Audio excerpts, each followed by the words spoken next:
Ilse and Femke are Dutch documentary filmmakers who specialize in making documentaries in developing countries.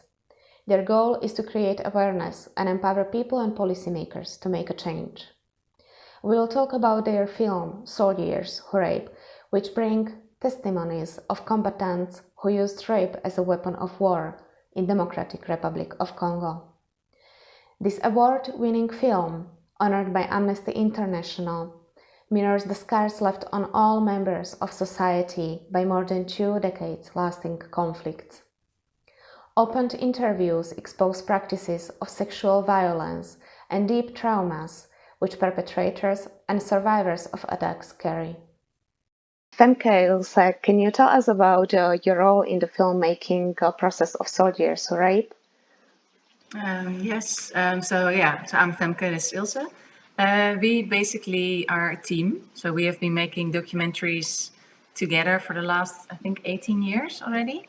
And we produce and direct our own films. So that's what we have been doing all the time. And also during the filmmaking, one of us will also do the sound recording, just to make the team very small. And that has been going well for the last 18 years. How and why did you two actually decide to make films together? Well, that was actually, so we are identical twin sisters, for if you haven't seen that yet. We had, I think we were both studying social studies, so we didn't do film school. And in our final year, we decided to make a documentary instead of writing a thesis. And we did it in South Africa, where Femke already did an internship, and I did an internship in New Zealand. And then we thought, let's go on this new adventure and try to make a documentary about the topic of different youngsters living in the townships in South Africa and making live radio. So that was sort of our first interaction in filmmaking. And from that time, we just fell in love with, actually the tool that a documentary can be.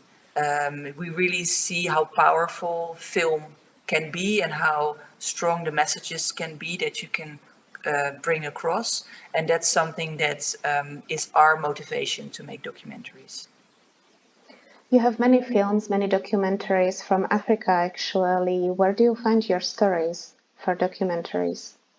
Where did we find our topics, right? Yes, your topics. Yeah, I think it's sort of, if you work on one film, you will meet people or you will hear about topics or about subjects that you find really interesting, and then you start doing more research. So that's basically how we a lot of times roll from one film into the other. So our first long documentary was Return to Angola. So that was filmed partly in the Netherlands and partly in Angola.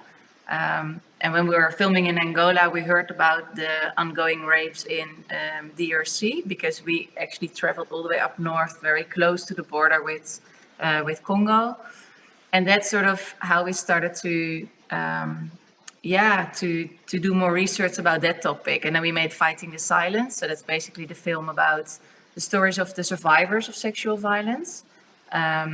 And while we were making that film, you roll in the next one, and that's Soldiers Who Rape came out. So that's basically how it goes. You find topics while you're working in a certain place. Why did you choose the topic of sexual violence as a weapon of war? Was that a particular reason, or what drew you into this topic? Well, when we were in Angola in 2003, we heard the first story. So we went to a refugee camp where a lot of Congolese people fled and looked for shelter, and that's where we heard the first stories. And then we talked to women that were in the camps, what they went through and what was happening in the Congo. And at that time, Congo was still very unstable. There was still a lot of violence going on, rebel groups and the military fighting each other. So it was still sort of quite heavy duty going on in the country itself. So then we went back to the Netherlands, and we started to learn more and read more about the ongoing rapes. And it's not, there were huge numbers of systematically the army and the rebel groups raping women as a weapon of war. And when we were in the Netherlands, hardly anyone knew about it. There was no media attention for this topic at all. So that was sort of the reason why we decided, okay, let's go to the Congo and give those women a chance, to speak out and to let the world know what is going on. So in 2006, we went for the first time. That was also the time when the roadblocks of, all the roads in Congo were sort of lifted. So it was a bit more stable. So we were able to go in and meet women and talk to women there on the spot. But that was then the first film we made, Fighting in Silence. And while we were making Fighting in Silence, so that film came out, we set up a big mobile cinema. So we also brought the film back to the Congo. So I think especially that film, Fighting in Silence, has reached over more than 2 million people with a moving mobile cinema. But while because we stayed longer in the Congo, we had more and more questions about who are the men that are raping and why are they raping. So for us, and back then, so we're talking about 2007, there was not so much research done. So we thought, okay, if nobody can give us the answers, we will go and ask the perpetrators ourselves. So that's how we started making the film Soldiers Who Rape. What was the most difficult part in the filmmaking process did you face? What challenges did you face? Because the conflict in Democratic Republic of Congo has been going on for decades. Did you have experience of any challenges in the filmmaking process? Well, we went in several times. So what we always did to make sure that us and our cameraman would sort of more or less stay safe. Like, we always produce and work independently, so we don't work together with the United Nations or with other big organizations. We don't hire extra protection. We really work solely together with a network of local organizations, people that we trust. And as we had been in the Congo for a long time, we had a network. So, for example, at one certain time, there were rebel groups moving up to the area where we were located.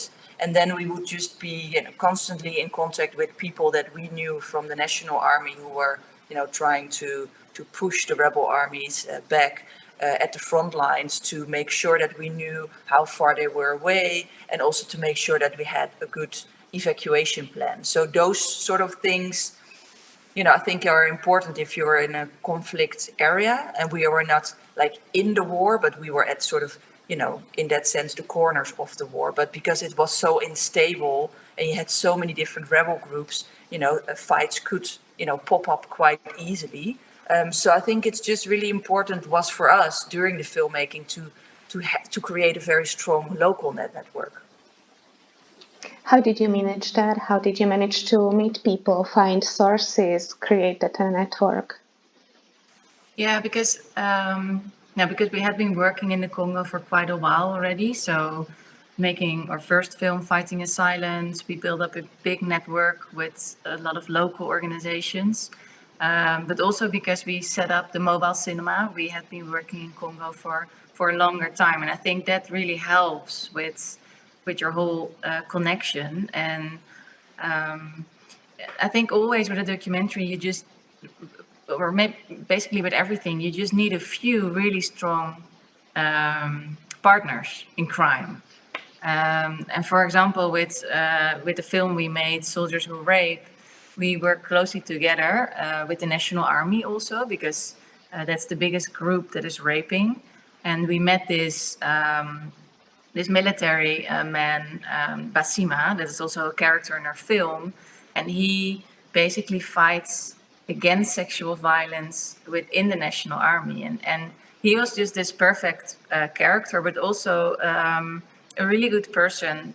He knew a lot of people. He could sort of pave the way for us, but he could also bring us in contact with a lot of military.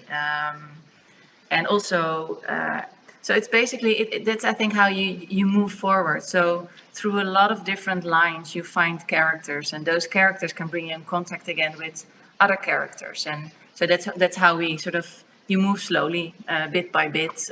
We always work for a long time on one film. We take our time, and yeah, you have to win trust. They have to trust you.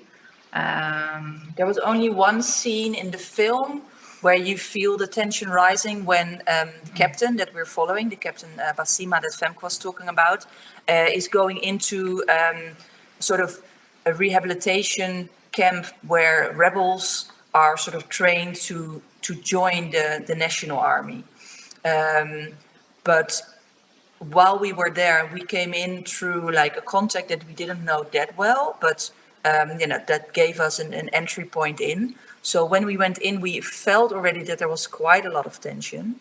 And when they started to explode and being quite aggressive towards the captain that was trying to have a conversation with them, then we also realized at a certain point, okay, now it's time that we have to move out before it starts to escalate.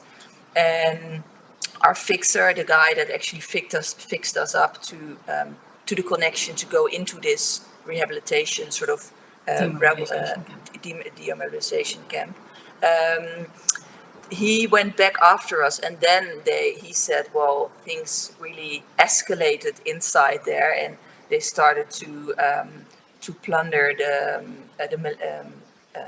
sort of the weapon department, the weapon depot. So in that sense, I think we trusted on our feelings and on our sort of instinct to not stay too long, but go in and pull out again. So, but that was, I have to say, during the filming, the most sort of tricky moment. Yeah. I think always like you have to, I think with us, because we have been filming for so many years in a lot of different conflict zones, basically, or post-conflict zones. And I think, yeah, you somehow learn how to get a sort of gut feeling, like when it's okay and when not. When are you crossing that line, and when are you pulling out? And I think for up till now, that has been going okay. So that's, I mean, good for us. We can see a lot of testimonies in the film Soldiers Who Rape of a woman survivor of sexual attack, also of soldiers who are explaining why did they rape women. Some of them are searching for redemption, some of them are explaining the reasons behind their actions. How did you gain trust of your respondents to share these difficult stories with you? Well, what we notice, especially with the men, so we have another sort of more main character in the film, who is a rebel that is sort of hunted by nightmares. Like, I think he's actually suffering from post-traumatic stress disorder, but that is not really addressed within the army. So he doesn't know what he's suffering from, but he knows he's hunted. And when we got to know him through a different organization, someone that we knew him, we slowly went, for a few times, spent some time with him. We won his trust, but he also wanted, in a way, to be helped. And I think for him, it was also a feeling, if I tell my story, it is going to lift up a burden. So because he was so, traumatized as well of what had happened and where he sort of was pulled into and the crimes that he committed. It was also for him sort of a savior. Okay, let's share my story. And that we also noticed with other rebels that we randomly are in the film. Like there are several different military and rebels that are expressing what and why they rape. And with those men, we again had to have an entry point. So that is, I think, the most trust, the person that you find that those people, those rebels trust, if you have that connection, that helps you also, to win the trust of those military and rebels to share their story. And what we told ourselves, okay, if we go in and we have a conversation, we should not,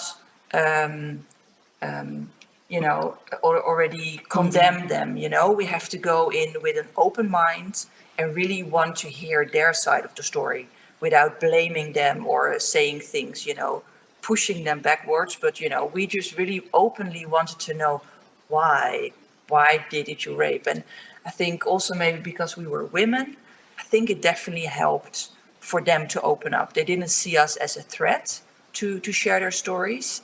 And yeah, that resulted in open, honest conversations we could have. Yeah, some of the conversations are very open, and at some places shocking to hear their stories. Have these people you interviewed seen the film? Do you know what are their views on the film as a whole? Yeah, that's something that we always do. So everyone that speaks out in the film, not all the rebels, I must say, like the very short interviews, because they were untraceable. They would sort of disappear in the bush and that was it. But all the main characters, all the characters that we spent a lot of time with, they have all seen the film afterwards. And this is also what we do, because we make a film for an international audience to create awareness, to use the film for policymakers, for NGOs, for the UN, all of that. But for us, an important part of the work is also to bring the film back. So what we did, and we did that with the film before, Fighting a Silence, we have set up this mobile cinema that travels to a lot of different villages throughout the eastern part of Congo. But we also, with this project, because most of the men that rape are sort of a military. So we have set up this project within the National Army to also set up a mobile cinema that will show the film within all the battalions. So it basically moves from battalion to battalion. And because we wanted to do that, you have to show your characters the film, but also talk with them. Are they willing to tell their story in their own country? Like it's something completely different. Tell your story and people from far away see it. But to tell something in your neighborhood, basically in your backyard, is something completely different. So so everyone has seen the film, and in the end, we're also willing to share their story, also to hopefully help others or inspire others or spark the conversation. I must add to that is that we didn't show the complete film in Congo. So the film Soldiers Who Rape, the version that that you can see at your channel, is a different version than we brought back. So we edited, we used a lot of the footage we filmed for Soldiers Who Rape, but we made sort of 6 short films that are re-edited and that are used in Congo to basically start a conversation within the National Army about sexual violence. Do you know what was the response on these 6 movies you created and you broadcasted in Democratic Republic of Congo?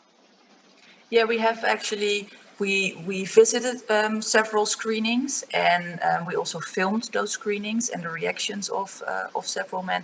I think one of the most significant reaction I think we got sort of from many others is, and also observing how they reacted, is that for those men it is very difficult to talk about what they had done. And then, for example, what you do, you loot a village, you get instructions, everything on your way is yours, you can loot, you can plunder, and all the women are yours as well. Do with them what you want.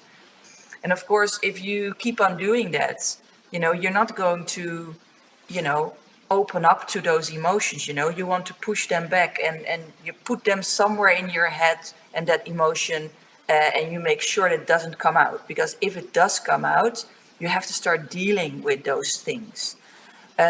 What is so powerful about the different films, and we edit them on themes, and also shorter because battalions don't have hours to spend, because they can be pulled out because something is happening. So that's why we discussed with the National Army how we should structure like these films.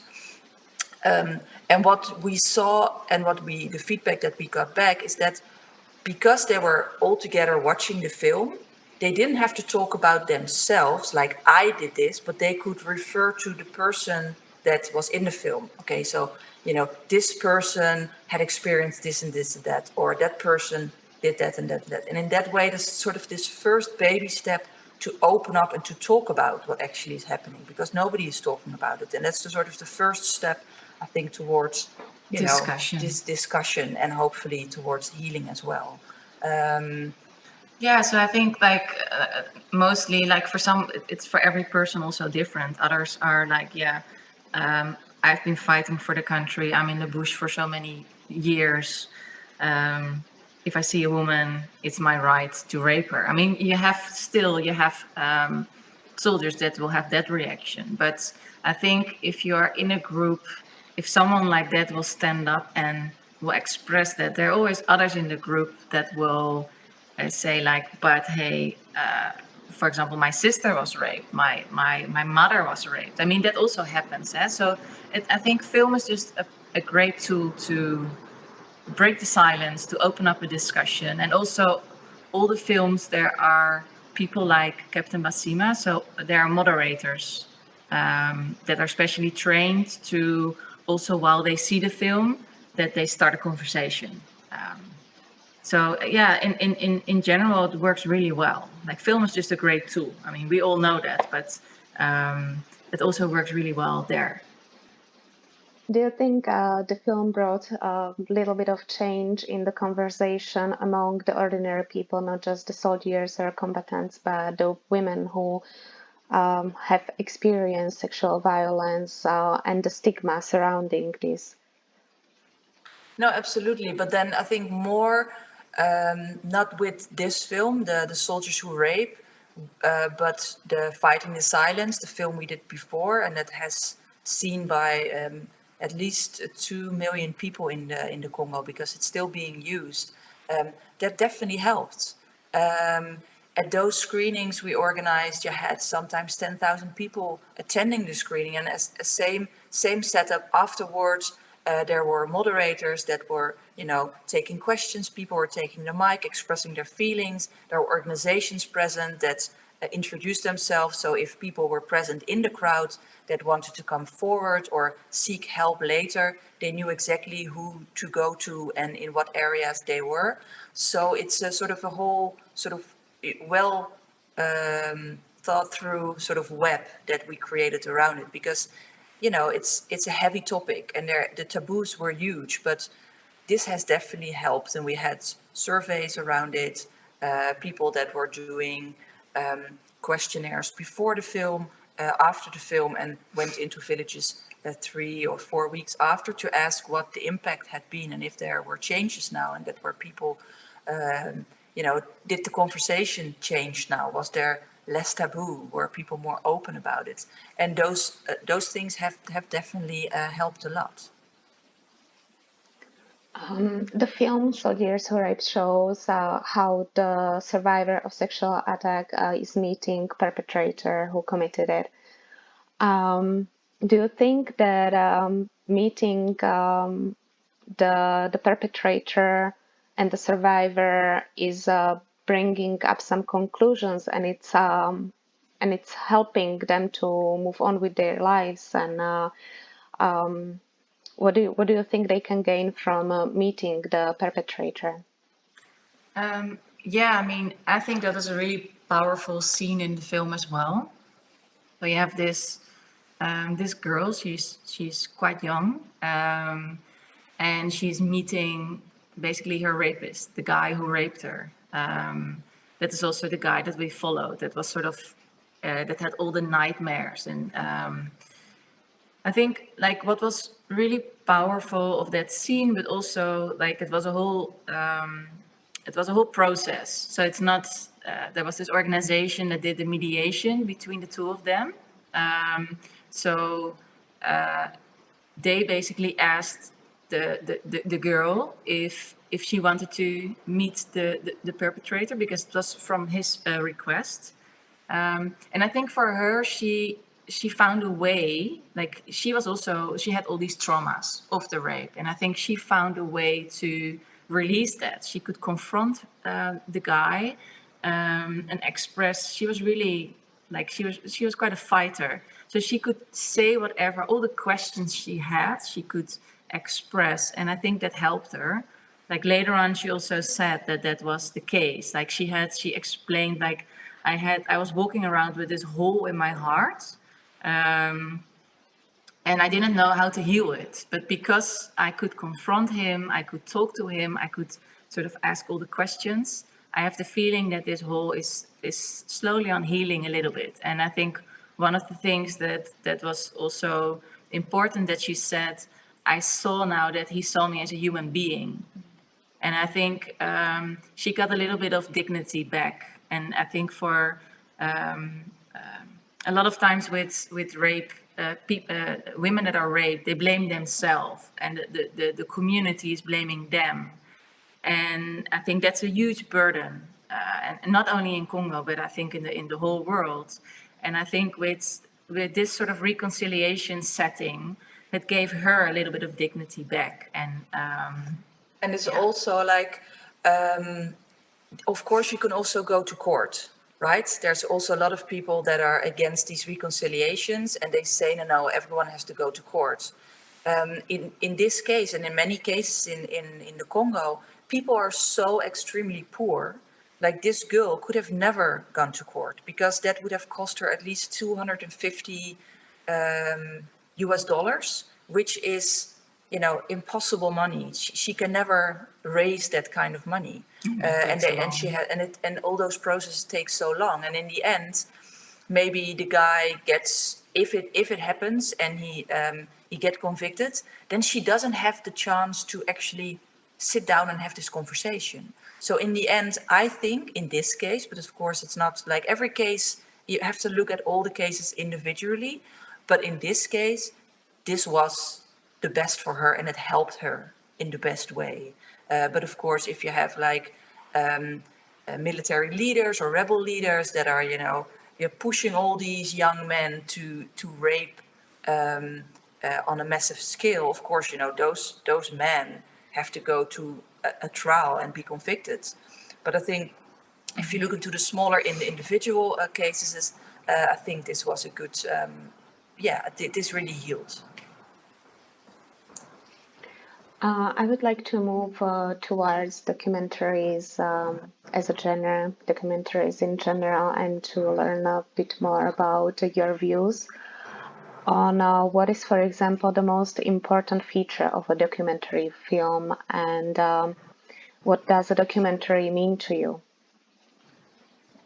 I mean, I think like for us, the whole reason why we make documentaries is because you can create awareness. And like topics, especially, we always make topics about injustice and all of that. And I think for us that's the reason why we make film, and to spread the word, to create awareness. And You mentioned the moving cinemas you do in African countries. How did you come up with this idea? Yeah, like what already existed, of course, and in other countries before we brought it to the Congo. In other countries, mobile cinemas, of course, existed already. It's not something that we had invented, but it actually, the reason why we said, okay, we have to do it in Congo is because women asked us, okay, if the film is ready, can we use it? Can we see the film? And then we said, well, because there are so rural areas, no electricity. It doesn't make sense to, hand out DVDs to them because, they don't have players, they don't have electricity to actually watch it.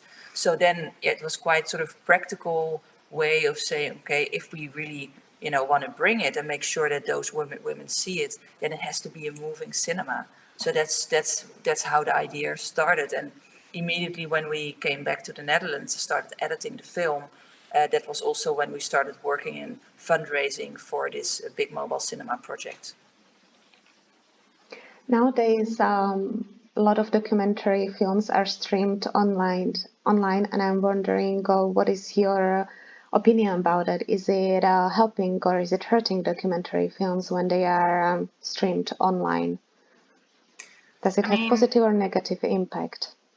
I like, because we came out with a documentary called Prison for Profit that came basically out last year during COVID. So I think having film festivals, they're for documentary really important, because that's where you meet people. So you watch the film together and you have a debate and you can talk about it. And I think still that is really, really important. On the other hand, like having documentaries more online, like for years and years, so many people have asked us, like, where can we see documentaries?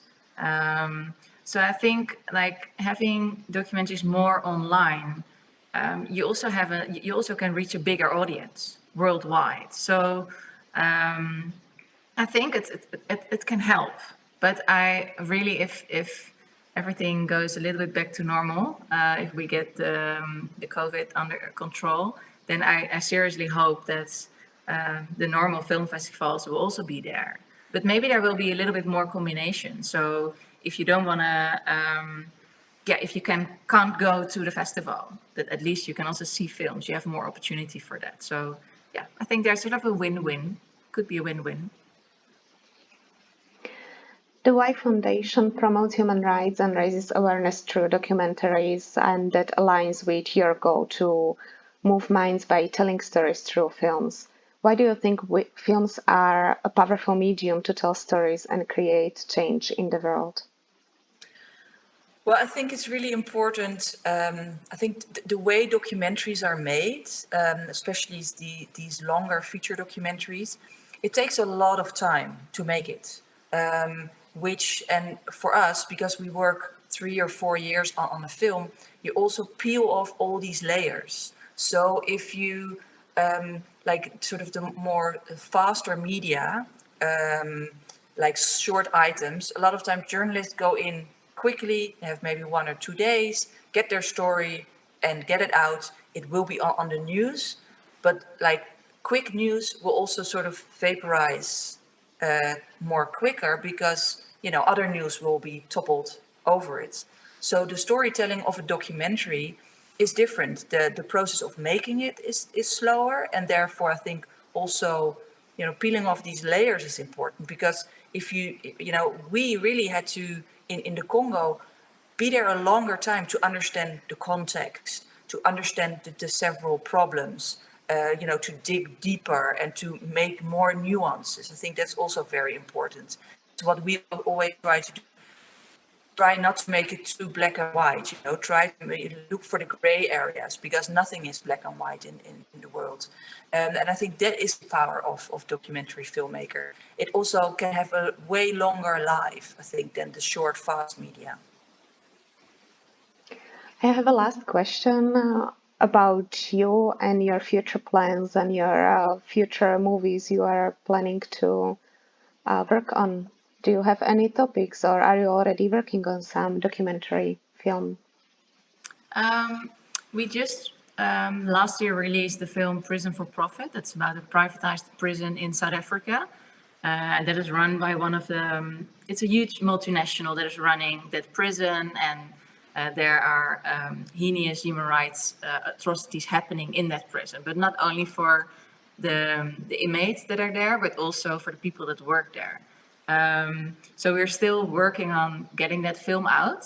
But at the same time, we like the whole topic about privatization of public services, that is something that has sort of, we got really interested in that. Like through the film, that was the first time we sort of really started thinking about it and doing more research about it. And at the moment we are working on projects and films that will dive deeper into that topic. Okay, thank you very much for a very interesting interview. It was really nice to learn more about you and your thoughts about documentaries and, of course, about the film Soldiers Rape, which was very shocking and eye-opening and important film to see. Thank you a lot for the film. Thank you. Okay, thank you.